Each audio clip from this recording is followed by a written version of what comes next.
sang qui enrichit et qui ne se fait suivre d'aucun chagrin, Seigneur. Pour cela, nous te rendons à toi seul l'honneur, la gloire, aujourd'hui, à jamais et à perpétuité, par nos acclamations, par nos cris de joie.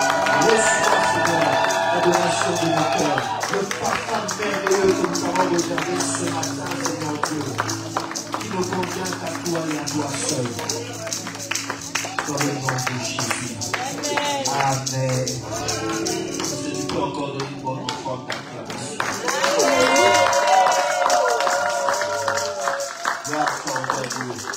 Nous allons lire la parole de Dieu. Nous avons notre texte. Alléluia. Que notre Seigneur soit glorifié au milieu de nous. Nous avons notre texte de Luc 10. Nous allons reprendre ce texte, la parabole du bon samaritain. La Bible dit, un docteur de la loi se leva et dit à Jésus pour l'éprouver, Maître, que dois-je faire pour hériter la vie éternelle? Jésus lui répondit, qu'est-il écrit dans la loi? Qui lis-tu? Il répondit, tu aimeras le Seigneur ton Dieu de tout ton cœur, de toute ton âme, de toute ta force et de toute ta pensée, et ton prochain comme toi-même. Tu as bien répondu, lui dit Jésus, fais cela et tu vivras. Mais lui, voulant se justifier, dit à Jésus, et qui est mon prochain? Jésus reprit la parole et dit, un homme descendait de Jérusalem à Jéricho. Il tomba au milieu des brigands qui le dépouillèrent, le chargèrent de coups et s'en allèrent le laissant à demi-mort. Un sacrificateur qui par hasard descendait par le même chemin, ayant vu cet homme, passa outre. Un lévite qui arriva aussi dans ce lieu, l'ayant vu, passa outre. Mais un samaritain qui voyageait, étant venu là, fut ému de compassion lorsqu'il le vit. Il s'approcha de l'huile et du vin, puis il le mit sur sa propre monture, le conduisit à une hôtellerie et prit soin de lui. Le lendemain, il tira 2 deniers, les donna à l'hôte et dit, aie soin de lui. Et ce que tu dépenseras de plus, je te le rendrai à mon retour. Lequel de ces 3 semble avoir été le prochain de celui qui était tombé au milieu des brigands? C'est celui qui a exercé la miséricorde envers lui, répondit le docteur de la loi. Et Jésus lui dit, va, et toi, fais de même. Amen. Alors, on prend nos places. Va, toi, fais de même. Que le nom de notre Seigneur soit béni. Alléluia. Nous sommes en train de parler depuis un temps. Je vous donnerai du repos. Je le dis et je le répète encore. Bien-aimé, ne garde pas ton fardeau pour toi, ne garde pas ce qui pèse en toi, dans ton cœur. Nous avons un Dieu. Alléluia. Nous avons un Dieu qui a accepté de prendre les responsabilités dans notre vie. Et ne cherche pas à faire le travail de Dieu. Laisse Dieu faire son travail. Ne cherche pas à faire ce que l'homme ne peut pas faire. Ne cherche pas à atteindre ce que l'homme ne peut pas atteindre. Laisse Dieu jouer son rôle. Fais ta part, c'est vrai. Mais laisse Dieu, laisse Dieu. Nous ne voulons pas dans les églises voir des gens fatigués parce qu'ils continuent à porter eux-mêmes leur fardeau. Nous ne voulons pas voir des gens à l'église continuer de pleurer alors qu'il y a un Dieu qui est là pour essuyer tes larmes. Nous ne voulons pas voir des gens fournir des efforts pour porter des lourds fardeaux tous les jours de leur vie alors qu'il y a un Dieu qui a dit venez à moi. Venez à moi, donnez-moi vos fardeaux, donnez-moi tout ce que vous avez, donnez-moi. Moi je vais les prendre, je vais les porter à votre place. Nous voulons que vous soyez déchargés. Je veux que ta vie chrétienne soit une vie pratique et que tous les jours tu puisses dire c'est vraiment Dieu qui prend soin de moi. Certes, j'ai des mal, je rencontre le mal. Certes, c'est des fois difficile pour moi, mais j'ai un Dieu qui prend soin de moi. J'ai un Dieu, quand il y a un fardeau, il vient prendre ce fardeau, il vient me soutenir. J'ai un Dieu qui est utile dans ma vie. J'ai un Dieu qui est utile dans ma vie, qui est pratique dans ma vie, afin que ta vie soit réellement soulagée et que quand le monde te verra, que le monde voie que tes fardeaux sont portés par une autre personne. Au travers de cette histoire, venue simplement parce qu'une personne a voulu éprouver le Seigneur est arrivé à lui donner cette parabole qui autrefois pouvait choquer les Juifs de voir que ce Samaritain éprouvait plus de bien que toutes les personnes qui étaient passées avant. Un lévite était passé, un sacrificateur était passé, mais ils n'avaient rien fait pour cet homme qui, dans la vie, avait tout pris, tout arraché. Et je le dis, la vie n'est pas facile. On est, c'est bien, mais quand on affronte la vie, on se rend compte que, oh mon Dieu, ce n'est pas facile. Combien de fois on a regretté en se disant on aurait voulu rester enfant. Mais on se rend compte que même quand on est enfant, on prend des coups. Même quand on est enfant, ce n'est pas facile d'affronter cette vie. Les fardeaux se rajoutent tous les jours. Tu te réveilles le matin et il y a un nouveau fardeau. Tu te réveilles le matin et il y a encore quelque chose d'autre qui pèse. Et on se pose la question, comment on va faire? Comment on va s'en sortir? Tout augmente, mais les salaires n'augmentent pas. Les responsabilités sont là. On a envie de vivre, on a envie de se faire plaisir, on a envie de faire plaisir, on a envie de profiter. Ce n'est pas toujours évident. On fait le bien, mais on nous rend toujours par le mal.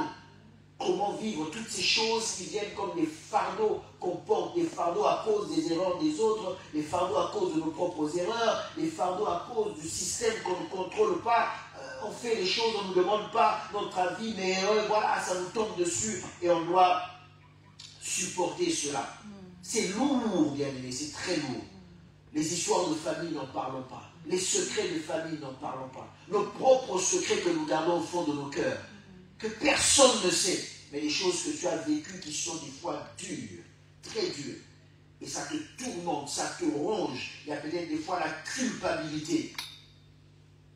On reste sur des questions sur notre vie. Et si alors?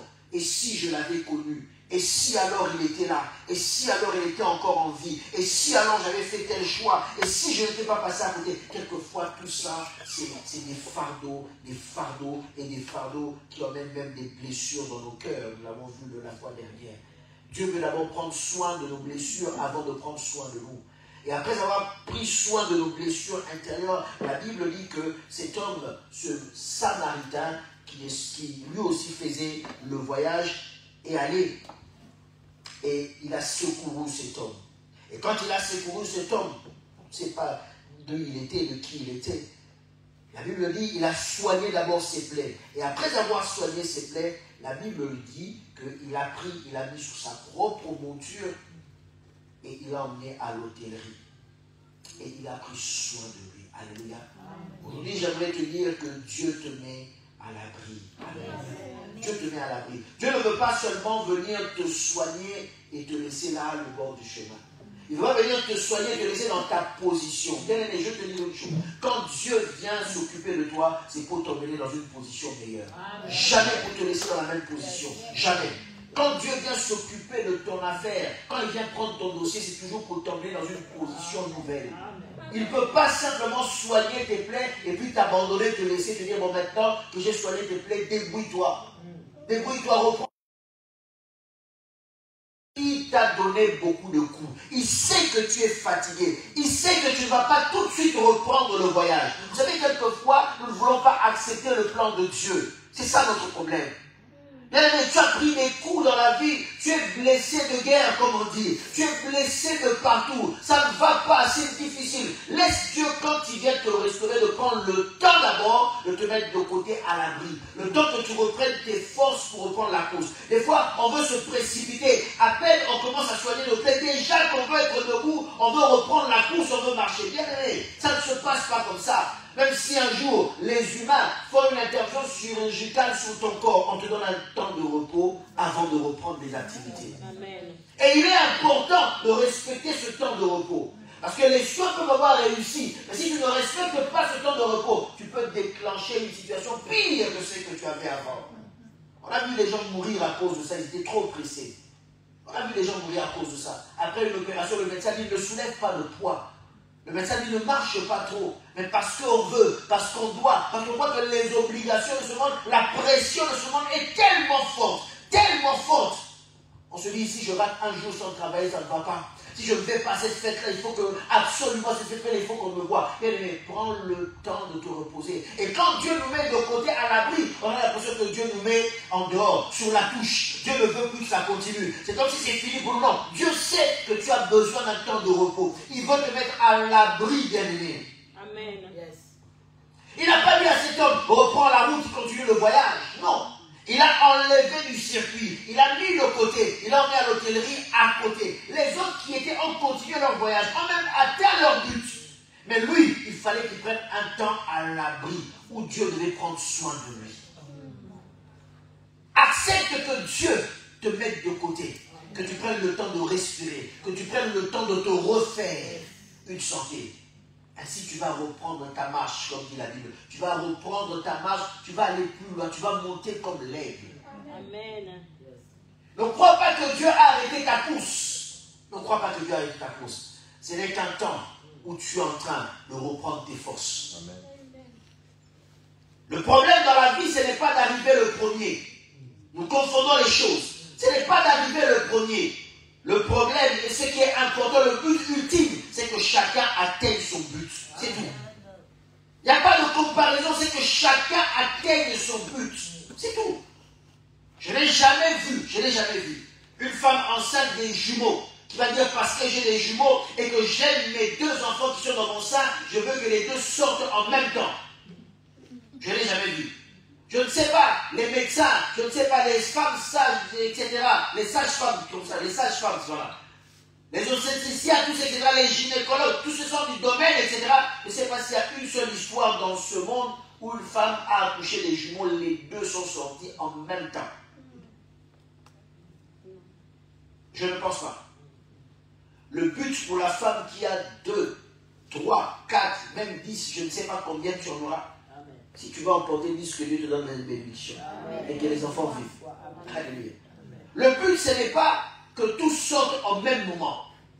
Ils peuvent sortir l'un après l'autre. Le but, c'est que les deux enfants sortent et que les deux enfants vivent. C'est ça qui est le plus important. Alors, prends exemple sur la vie. Pourquoi tu veux des fois que tout le monde arrive au même moment? Pourquoi? Le plus important, c'est que toi, tu atteignes ton but. Amen. Ce n'est pas une question de comparaison ni de course. Alors, quelquefois, accepte que Dieu, des fois, semble te retarder. Semble te dire, toi, pour le moment, mets-toi d'abord de côté. Tu te dis, mais Seigneur, les autres sont en train de jouer. Le match va finir. Non, ce n'est pas ton match. Ton match à toi, mets-toi d'abord de côté. Dieu sait qu'au moment où il te fera rentrer, tu auras suffisamment de force pour atteindre le but. Amen. Je ne sais pas, cet homme pouvait dire, mais tu me laisses à l'hôtel, mais je dois peut-être faire une livraison dans cette ville-là. Tu me laisses à l'hôtel, mais on m'attend dans cette ville-là pour un mariage. Je veux rater le mariage. Tu me laisses à l'hôtel, mais je dois absolument rencontrer une personne. Tu me laisses à l'hôtel, mais là-bas, il y a peut-être une vente. Je ne dois pas rater, je dois arriver le premier. Mais tu me laisses à l'hôtel, là-bas, là-bas, là-bas. Il y avait peut-être ces choses qu'il a ratées. Mais il était important qu'il soit mis de côté à l'abri. La Bible dit que quand il était à l'abri, c'est là où Dieu a pris, c'est là où on a pris soin de lui. Pourtant, on avait bandé ses plaies. Mais la Bible dit que quand on l'a mis à l'hôtellerie, on a pris soin de lui. Il est important. Bien aimé. Tu es fatigué, que ce monde t'a traumatisé, fatigué. Ce monde t'a épuisé, essoré. Tu n'as plus de force. Il est important quand tu laisses Dieu venir intervenir dans ta vie, Dieu te mettre au repos. Alléluia. Parce que le plus important, tu comprendras que c'est dans le repos de Dieu que tu vas te reconstruire. C'est là où tu vas être régénéré. C'est là où tu auras une force que les autres n'ont pas. Tu auras quelque chose que les autres n'ont pas. Le psaume 91, que beaucoup connaissent, dit ceci. Celui qui demeure sous l'abri du Très-Haut repose à l'ombre du Tout-Puissant. Je dis à l'Éternel, mon refuge et ma forteresse. Alléluia. Mon Dieu en qui je me confie, car c'est lui qui te délivre du filet de l'oiseleur, de la peste et de ses ravages. Alléluia. Celui qui demeure sous l'abri du Très-Haut. Celui qui demeure sous l'abri du Très-Haut repose à l'ombre du Tout-Puissant. Et ainsi, le psalmiste dit, l'Éternel, c'est là. Tu es mon refuge et tu es ma forteresse. C'est là où je me retrouve en sécurité. C'est là où je viens me réfugier. Mais la Bible dit pour cela, il ne faudrait pas être de passage. Elle me dit celui qui demeure sous l'abri du Très-Haut. Amen. Dieu veut que tu puisses demeurer dans l'abri dans lequel il te met. On l'a emmené à l'hôtellerie et c'était là son abri. Pourquoi? C'est là où il devait connaître les choses. Quand la Bible dit qu'il a pris soin de lui, le soin que Dieu t'apporte, c'est quand tu es dans ce moment d'intimité, où le monde t'a traumatisé, le monde t'a fait du mal, le monde t'a tout pris, tu as tout pris. Et tu te rends compte qu'en ce moment-là, il ne te reste qu'une seule chose. Je voulais dire, une seule personne, Dieu. Il y a des moments comme ça où tu sembles avoir tout perdu. C'est le moment où tu dois te retrouver face avec Dieu, seul avec Dieu. Seul avec Dieu. C'est là où tu vas, bien aimé, être régénéré. C'est là où tu seras totalement revigoré pour pouvoir reprendre la course. Qui va te donner cette force-là pour recommencer cette course dans ce monde si ce n'est Dieu? Alors, apprends des fois et accepte que Dieu te mette de côté, qu'il prenne le temps avec toi. Cet homme, il se retrouvait, ce n'était plus sur le bord du chemin, où les gens venaient regarder, ah, il est blessé, ah, on est en train de le soigner. Il y avait toute cette agitation autour de lui. On l'a pris, on l'a emmené à l'hôtellerie. Et là, il s'est retrouvé face à face avec cet homme. Et cet homme a commencé à prendre soin de lui. Demeure sous l'abri du Très-Haut. Accepte de rester sous cette couverture-là. C'est là où tu auras la connaissance de Dieu. Bien-aimé, il n'y a rien qui est comme une nourriture consistante que d'avoir la connaissance et l'intimité avec Dieu. Amen. Et ça qui fera que quand tu vas reprendre la course, tu te feras plus dépouiller. Et quand tu vas reprendre la course, tu auras une force que les autres n'ont pas. Parce que l'Éternel sera ta force.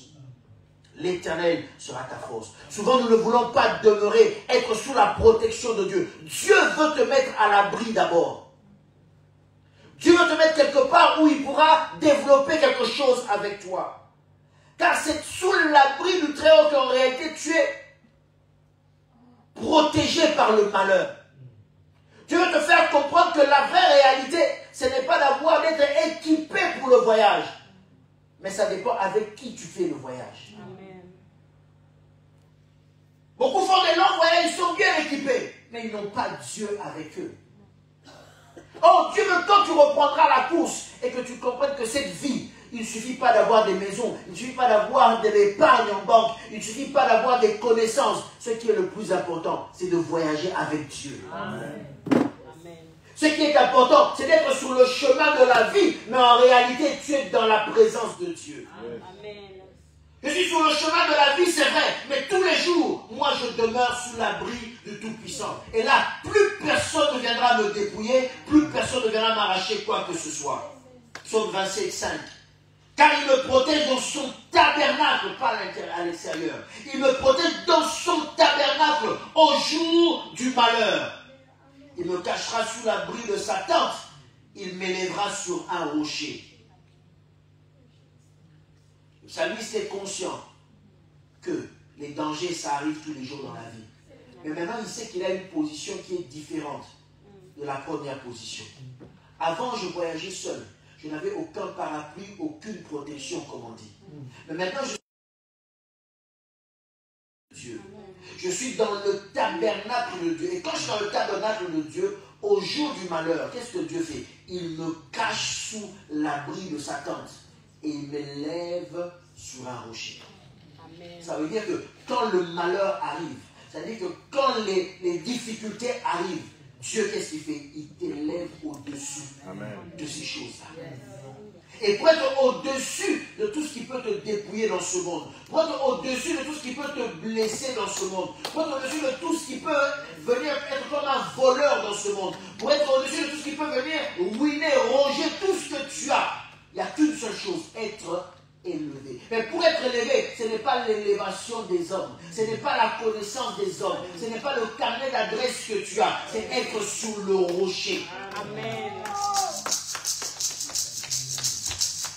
Quand tu es sur le rocher, tu es sur la plateforme la plus élevée. Amen. Alléluia. Tu peux entrer dans tous les bureaux de tous les grands de ce monde. Bien aimé, au jour du malheur, ils sont capables de te lâcher. Et ces connaissances-là ne peuvent rien pour toi. Absolument rien. On a vu les grands de ce monde tout perdre, eux aussi, par la vie. Tout perdre. On a vu les gens de ce monde connaître, les grands de ce monde connaître des déclins, alors qu'ils avaient des connaissances, alors qu'ils avaient des appuis, alors qu'ils avaient peut-être tout ce qu'un homme peut désirer dans ce monde. mais ils n'étaient pas élevés au-dessus du rocher. Alléluia. Dieu veut t'élever au-dessus du rocher. Amen. Et quand tu es au-dessus du rocher, tu es au-dessus de tout. Amen. Toute vague peut arriver, toi tu seras au-dessus, parce que tu es sur le rocher, le roc solide. Jésus-Christ. Laisse Dieu te positionner. Il dit, il me protégera dans son tabernacle. Ça veut dire que quand je suis dans la présence de Dieu, rien ne peut m'arriver. Yes. Le malheur arrive, c'est vrai, mais quand ça arrive, Dieu, automatiquement, il déploie ses ailes et il me couvre dans sa tente. Et il fait que je sois toujours dans une position dominante face à toutes les épreuves de la vie. La position dominante dans laquelle Dieu veut te mettre, c'est sur le rocher. Il n'y a pas une autre position. C'est sur le rocher. C'est là où tu pourras dominer. C'est pas là où tu pourras résister.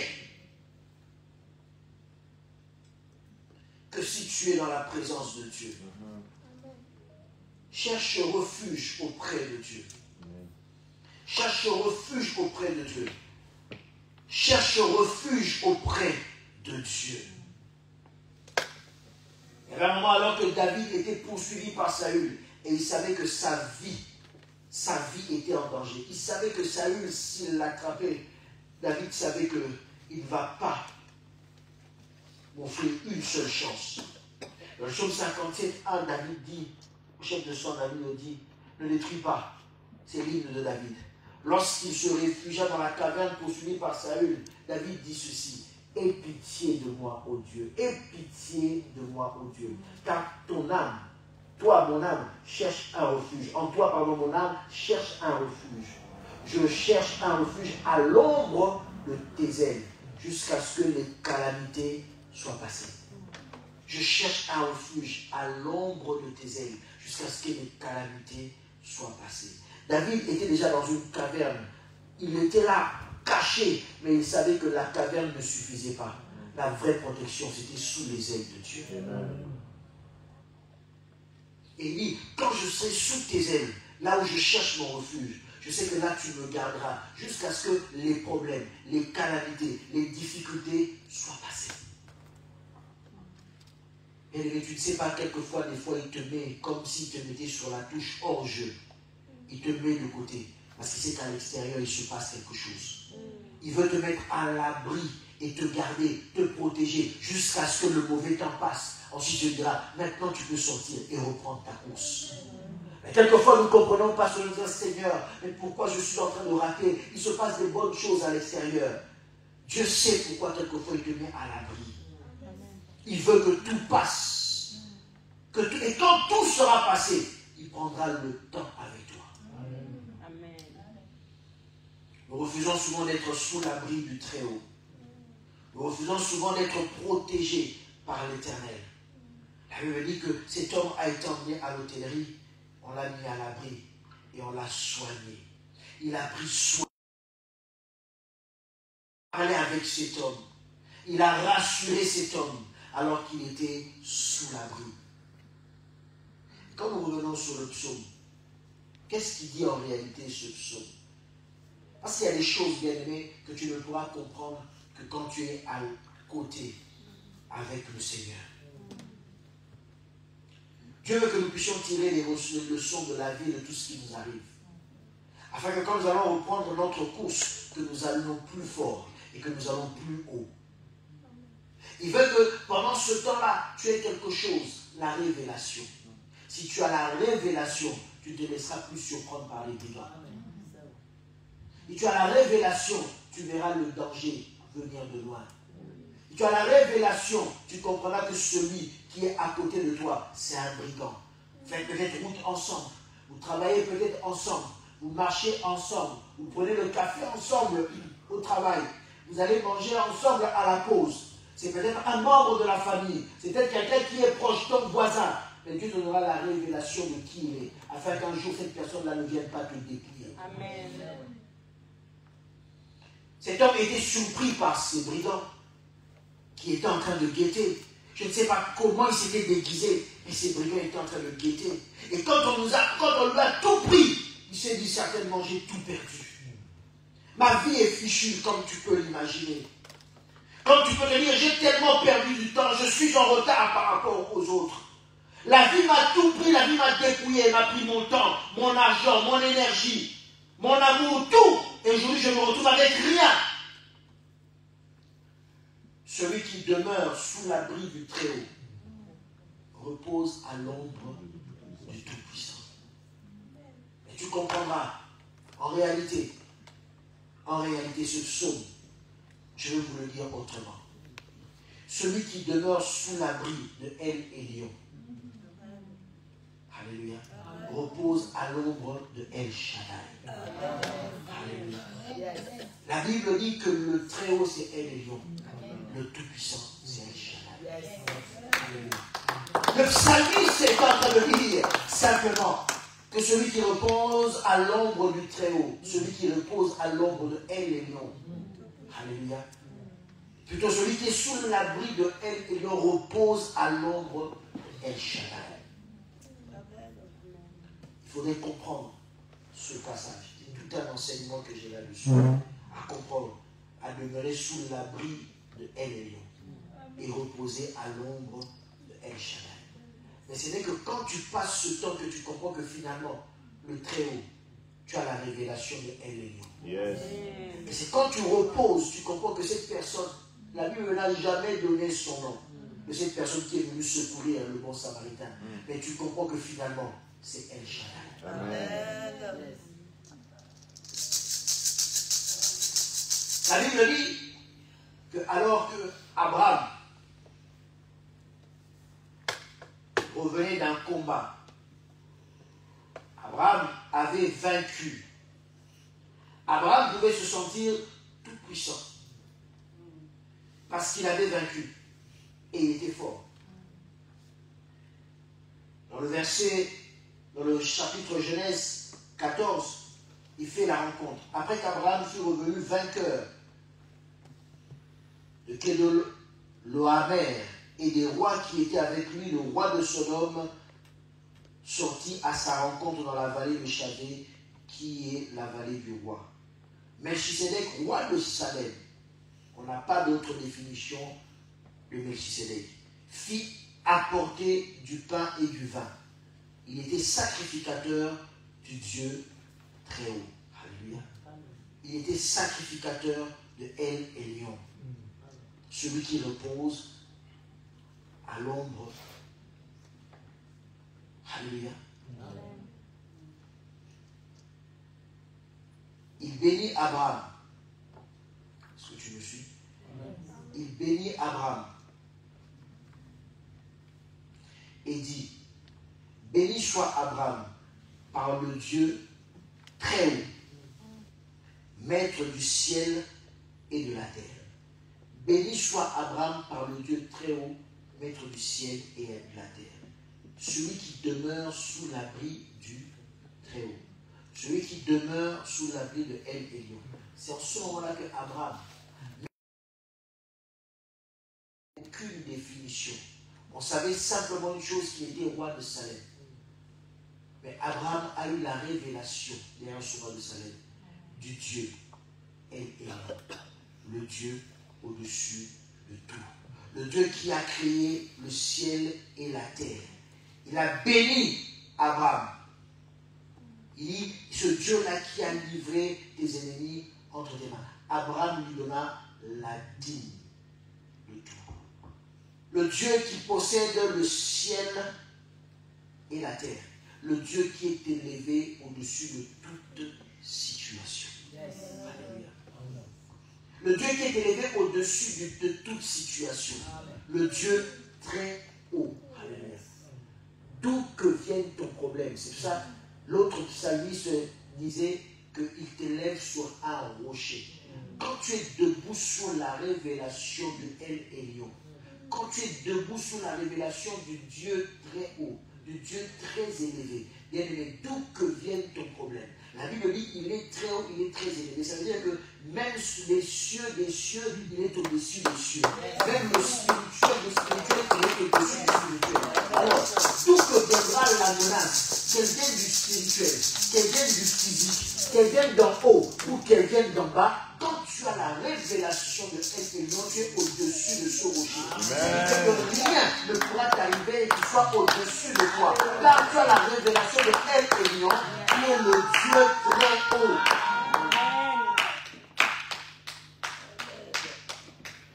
Tu as la révélation du Dieu très haut. C'est ça que la Bible dit, celui qui demeure sous l'abri du très haut. Ça veut dire que tu es avec le très haut là où il est. Parce que tu es sous l'abri du très haut. Quand tu es sous l'abri du très haut, pour que quelqu'un ait que quelque chose, quelqu'un vienne prendre ce que tu as, il faudrait que lui, il soit plus haut que le très haut. Yes. Amen. Parce que quand tu es sous l'abri du très haut, il faudrait qu'il soit plus haut que le très haut. Parce que toi, celui qui te protège, tu es sous l'abri, sous la protection du très haut. Amen. Pour qu'un brigand vienne encore te voler, pour que la vie vienne encore te débrouiller, il faudrait que les choses, les événements de la vie soient plus hauts que le très haut. Quel est cet événement qui dépasse ton Dieu? Quel est cet événement qui est au-dessus de ton Dieu?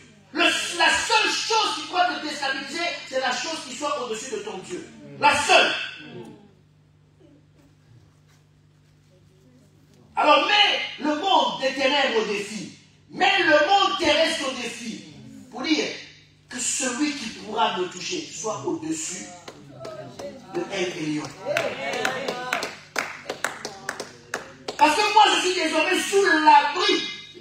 Je me tiens sous le rocher, c'est-à-dire sous la révélation de ce Dieu-là. Plus rien ne pourra venir me dépouiller. Il m'a mis sous son abri. Il m'a mis sous sa protection. Et il bénit Abraham. C'est ça que rien n'a dépassé Abraham. Rien.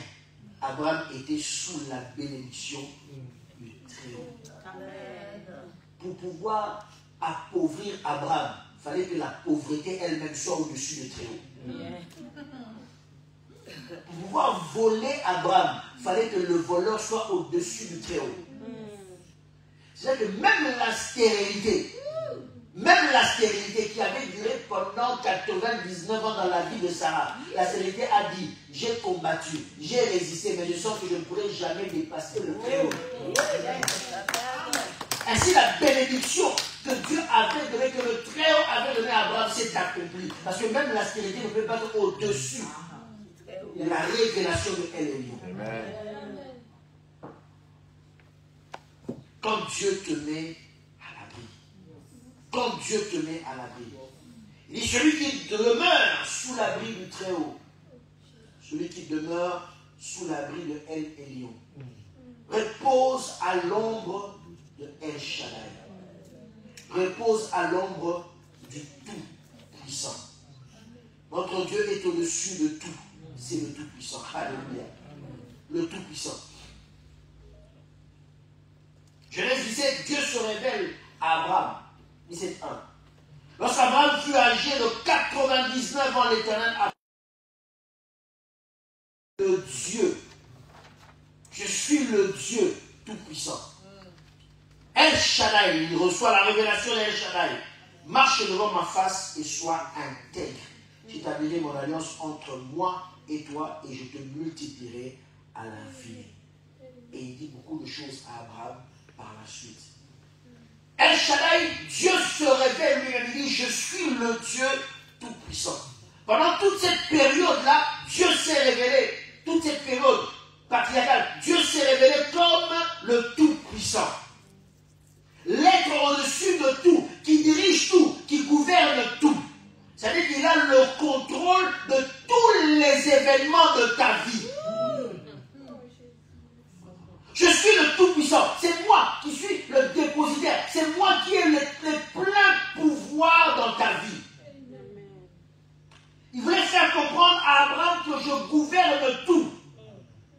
Même quand tu sembles avoir tout perdu, moi, je suis au contrôle de tout. Même quand je te dis quitte ta famille et pars, tu ne sais pas là où tu pars, moi, je suis au contrôle de tout. Même quand tu rencontres des ennemis, moi, je suis au contrôle de tout. Même quand tu seras attaqué, envahi, moi, je suis au contrôle de tout. Pourquoi? Parce que j'ai prononcé une parole dans ta vie et cette parole-là s'accomplira. Je suis tellement tout puissant que la parole que j'ai dite moi-même, je la protège. Et elle s'accomplira dans ta vie. Rien ne viendra te détourner. Et rien ne viendra détourner cette chose-là.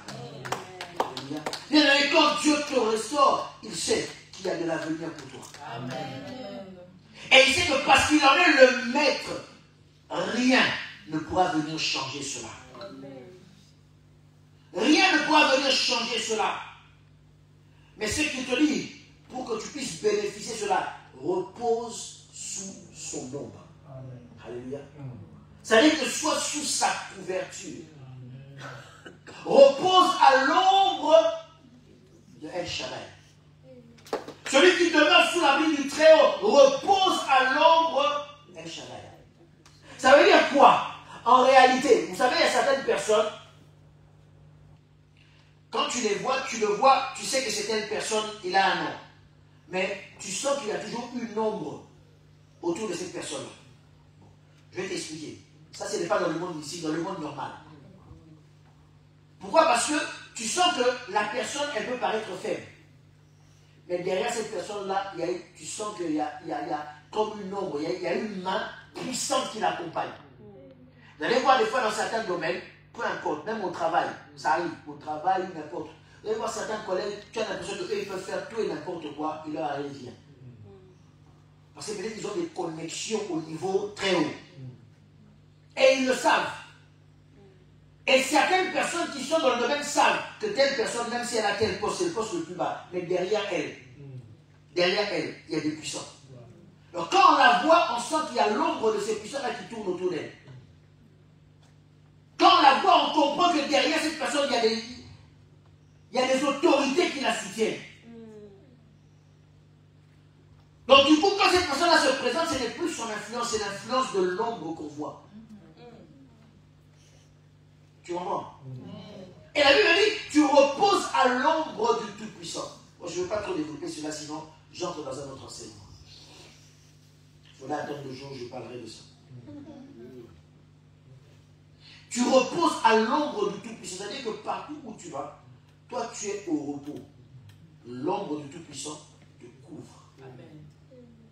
Et quand l'ombre du Tout-Puissant te couvre, c'est la puissance même de Dieu. C'est la présence. Quand la Bible dit que je te couvrirai de mon ombre, ça veut dire que la puissance de Dieu s'étend à toi. Ça veut dire que quand on te voit, ce n'est plus toi, c'est Dieu qui est là. Amen. Et celui-là qui te couvre, c'est le Tout-Puissant. Amen. En ce moment, rien ne peut te résister. À chaque fois qu'il y aura un événement dans ta vie, dis-toi que celui qui gouverne pour que le dessein s'accomplisse, c'est le Tout-Puissant. Et rien ne pourra me faire sortir de sa parole. Rien. C'est pour ça que vous voyez dans Exode 6, quand Dieu se présente à Moïse, là, il change. Il passe dans une autre révélation. Mais il lui rappelle sur quoi est basé cela. Il dit à Moïse dans Exode 6, Dieu parla encore à Moïse et il lui dit, il se présente à Moïse, il dit, je suis l'Éternel. Lui-même Dieu, il donne une autre révélation. Avant, Abraham, il ne s'est pas présenté comme je suis l'Éternel, mais il rappelle à Abraham. Je suis apparu, il rappelle à Moïse, je suis apparu à Abraham, à Isaac, à Jacob, comme le Dieu tout-puissant. Quand il est en train de parler à Moïse, le peuple d'Israël est dans une situation telle qu'ils sont dans un désespoir, comme vous ne pouvez pas vous imaginer. Un désespoir comme vous ne pouvez pas vous imaginer. Ils ont une promesse, mais eux-mêmes ils doutent de cette promesse-là. Vous vous imaginez une promesse qu'on vous a demandé, qu'on vous a donnée 4 siècles après, cette promesse-là n'est toujours pas accomplie. Imaginez-vous. Qui peut encore espérer une promesse pareille? Les promesses que Dieu t'a données à toi et à moi, des fois ça fait 2 ans, 3 ans, 4 ans, 5 ans, on commence à douter. Des fois ça fait seulement 1 semaine, on commence à douter. Imaginez-vous. 4 siècles. Imaginez-vous. Donc on commence à te raconter que vous savez, nos anciens, nos arrière, Dieu leur avait promis. Est-ce que toi tu peux croire encore une chose pareille? Et alors qu'on te dit toutes ces merveilleuses choses que Dieu leur avait promis, tu es dans une situation où toi-même tu es esclave. Tu es sous les fouets. Imaginez-vous qu'on vient vous dire une chose pareille. Qui va croire en cela? Quand tu se rends dans les difficultés, un jour, 2 jours après, quand on vient pour t'exhorter, tu n'as même pas envie d'entendre la parole de Dieu. On est humain. Non, je vous dis la vérité, on est humain. Des fois, quand tu vis certaines situations, tu n'as même pas envie, ne me parle même pas, Dieu a dit. Tu as envie de tout entendre sauf ça. La Bible dit, tu as l'impression même, tu peux frapper même le frère qui te dit la Bible a dit. Tellement tu es dans une douleur telle que tu ne veux même pas entendre dire que la Bible a dit. Parce que ce que tu vis est tellement contraire à ce que la Bible a dit que tu ne veux même pas. Alors, si peut-être tu crains Dieu par peur de ne pas pécher, tu préfères peut-être qu'on ne te parle pas de ça. Quand la personne considère, pardon, tu vas t'exhorter après, pas aujourd'hui. Pour ceux-là qui n'ont pas de frein, ils commencent carrément à rejeter Dieu. Donc, même vont plus loin jusqu'à insulter, à blasphémer. Je vous dis des choses vraies, nous sommes même moi-même, ça vous arrive. Tu traverses des moments difficiles, tu dis non, là, que Dieu a dit non. Non. Je me rappelle toujours quand on est passé par une situation difficile de ma vie, alors que je l'ai déjà raconté, je l'ai raconté plusieurs fois parce qu'il y a plusieurs épisodes là-dedans. On était tous à l'université, on voulait être médecins. Tous, nous étions nombreux. Et on a échoué tous en catastrophe. Et du jour au lendemain, ce n'était pas n'importe quel échec. C'était pas n'importe quel échec. Vous savez, il y a échec et échec. Vous qui étudiez dans les pays développés, c'est bien. Hein? Imaginez-vous quand tu as une année académique, normalement c'est 9 mois. On est d'accord, une année académique, c'est 9 mois. Et là, imagine-toi quand une année académique fait 2 années civiles. Donc pour une année académique, tu as fait 2 années civiles. Donc 24 mois, ou de 9 mois. Après t'être battu pendant 24 mois, tu as échoué. Donc tu as perdu 2 ans de ta vie comme ça. En un claquement de doigts. 2 ans de ta vie. Tu as des petits que tu avais laissés, ils t'ont même dépassé. Toi tu avais eu l'examen d'état, le diplôme. Tu avais eu le bac avant eux. Toi tu as commencé, tu commences à avoir la barre. Lui il t'a dépassé. Parce qu'il a fait 9 mois en 18 mois. Lui il est déjà en 2e. Toi tu as échoué la première. Le petit que tu avais laissé derrière. Imagine-toi. À l'école, tu le vois t'appeler grand frère. Mais lui aujourd'hui, il est peut-être deux classes d'université avant toi. En plus, on a échoué. Imaginez-vous la douleur que ça fait. On était déboussolés, perdus. Mais quand je vous dis perdus, déboussolés. On se regardait et dit, mais qu'est-ce qu'on va faire de notre vie? On rêvait tous d'être médecins. On n'avait qu'un seul rêve de notre vie, être médecin. Tu ne sais même plus par où commencer. Tu ne sais plus. Tu es complètement perdu. Et non seulement tu as fait 2 années civiles perdues, mais pour que la nouvelle année académique commence, on vous dit, il y a des grèves, ça ne commencera pas aujourd'hui, c'est reporté. Mais le petit là qui t'avait laissé 2 années, lui, il a déjà recommencé. Il est déjà à la 3e année. Toi, tu es encore, même pas en première année, parce que tu es nulle part, tu as échoué. Tu ne sais pas quoi faire. Tu te réveilles le matin, tu vas aller rendre visite à qui? Tous tes amis sont à l'université. Les autres travaillent. Tu vas aller rendre visite à qui? Tu t'ennuies. Tu vas aller faire quoi? Même si tu as envie de sortir, tu vas sortir pour aller voir qui? Toi, tu es là, tu attends. Tu vas te dire si la grève est finie, si les professeurs vont reprendre les cours ou pas. Les autres sont en train d'aller au cours. Tu passes tes journées à regarder le ciel et la terre. Pendant cette période-là, j'avais tellement mal. Vous savez, il y a une chanson de Exo Éclat qui dit « Je suis né pour te louer ». Vous savez, si tu voulais m'énerver, mets-moi cette chanson-là. Si tu voulais qu'on se batte, mets-moi cette chanson-là. Donc j'avais l'impression, quand tu mettais cette chanson-là, j'avais l'impression que tu faisais remonter toute l'amertume que j'avais dans mon cœur. Je dis, mais comment ça, moi je suis né pour te louer en toutes circonstances, te dire merci. J'ai dit, c'est non, moi te dire merci. Moi te dire merci, je vois ma vie m'échapper, défiler, je vois ma vie m'échapper, moi te dire merci. Il dit, celui qui a composé cette chanson-là, son mot diable.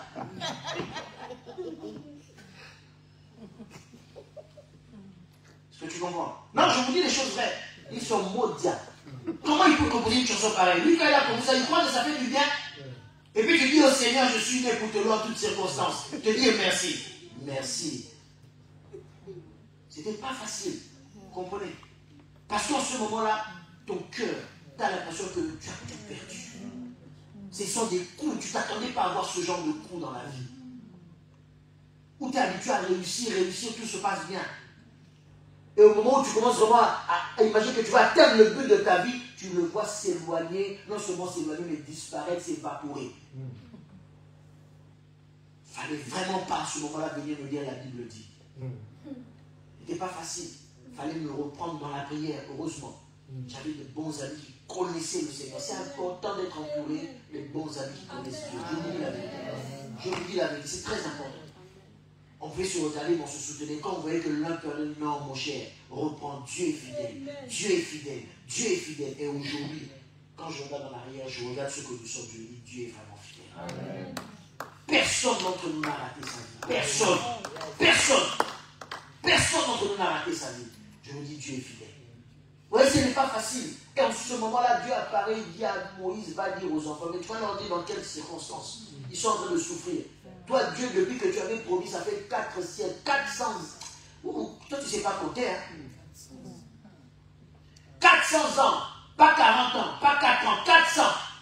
Donc ça veut dire que ceux-là qui avaient eu la promesse, on les a enterrés, leurs os, je ne sais même pas. Je ne sais même pas. Poussière. Et toi, tu viens de me rappeler. Mais il dit ceci, je suis l'Éternel. Je me suis révélé à Abraham, à Isaac, à Jacob, comme étant le Tout-Puissant. Ça veut dire quoi? Je gouverne toutes choses. Ça veut dire quoi? Je suis au contrôle de toutes choses. Les années ont peut-être passé, mais je suis au contrôle de toutes choses. La vie t'a peut-être échappé, mais moi, ça ne m'échappera pas. Tu as l'impression que tes promesses se sont évaporées, mais moi, je garde mes promesses. Tu as l'impression que j'ai oublié mes promesses, mais moi, je n'oublie pas mes promesses. Je suis le Tout-Puissant. Aucun événement de la vie ne viendra me perturber. Si ça t'a perturbé, écoute-moi très bien. Ça n'a pas perturbé ton Dieu. Amen. Si les fausses couches t'ont perturbé, ça n'a pas perturbé Dieu. Si les divorces ont perturbé ta vie, ça n'a pas perturbé Dieu. Si le chômage a perturbé ta vie, ça n'a pas perturbé Dieu. Si le licenciement a perturbé ta vie, ça n'a pas perturbé Dieu. Si tu as perdu un être cher, ça n'a pas perturbé Dieu. Non. Si aujourd'hui tu as perdu ton argent, ton fonds de commerce, ça n'a pas perturbé Dieu. Ça n'a pas perturbé. Si tu as raté ton mariage, tu as raté tes études, ça n'a pas perturbé Dieu. Non. Si ça fait des années que tu attends pour un enfant, pour un mariage, pour un travail ou que c'est, ça n'a pas perturbé Dieu. Il est le Tout-Puissant. Il est au contrôle de tout. Il est au contrôle de tout. Il est au contrôle de tout. Il est au contrôle de tout. Et il te couvre de son ombre. Viens te reposer. Au lieu de vouloir te battre contre la vie, viens te reposer à l'ombre de El Shaddai. Viens te reposer à l'ombre de El Shaddai. Et tu verras que ça sera pour toi un repos. Ça sera pour toi un repos. Car lui, il parlera à ta place. Il fera à ta place. Il agira à ta place. Quand on te verra, on saura que derrière toi, il y a un grand. On saura que derrière toi, il y a un grand. C'est pour ça qu'il veut te mettre à l'abri. Sois à l'abri du Très-Haut. Alléluia. Sois à l'abri du Très-Haut. Et repose à l'ombre du Tout-Puissant. Levons-nous, nous allons prier.